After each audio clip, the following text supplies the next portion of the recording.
I have lied to you. Sunday is not the Lord's day. In the religious system, it is very common to hear the Lord's day is Sunday, stating that God changed the day of worship from the biblical Shabbat to Sunday, citing several verses from the scriptures, but of course, yes, taken out of context. We can see this from the scriptures themselves, because after Yeshua was resurrected, his disciples continued to keep the Sabbath day. On the Sabbath day, they entered the synagogue and sat down. We see that Paul himself met on Shabbat in the synagogues. Here we leave you more verses of reference. The book of Hebrews says something very interesting about keeping the day of Shabbat and the future of those who do not do it. But we who have believed enter into rest, Shabbat, in the manner in which God said, "In my anger I took an oath, they will never enter my place of rest." Even though this rest has been ready since he made the world. We know it is ready because of the place in the scriptures where it mentions the seventh day. On the seventh day, God rested from all his work. But in the other passage, God said, "They will never enter my place of rest." So God's rest is there for the people to enter. But those who first heard this good news failed to enter because they disobeyed God. So God set another time for entering his rest, and that time is today. God announced this through David much later in the words already quoted.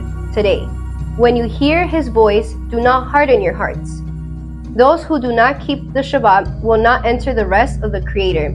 This rest is the millennial kingdom. If Shabbat is so important, why don't we do it today? We owe this to an evil Roman Empire called Constantine the Great, who upon seeing that the belief in Yeshua was becoming strong in the Roman Empire, decided to convert it to Christianity.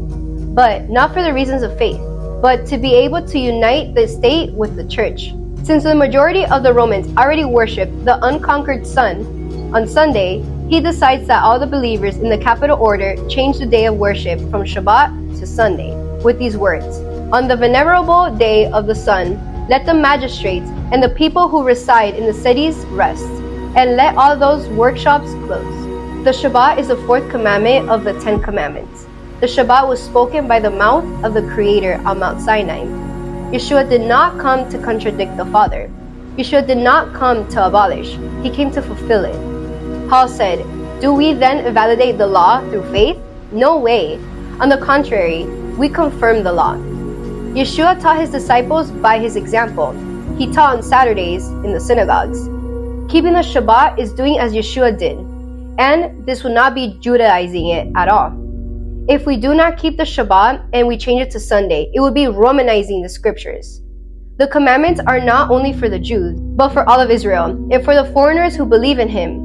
But we will see this in another video.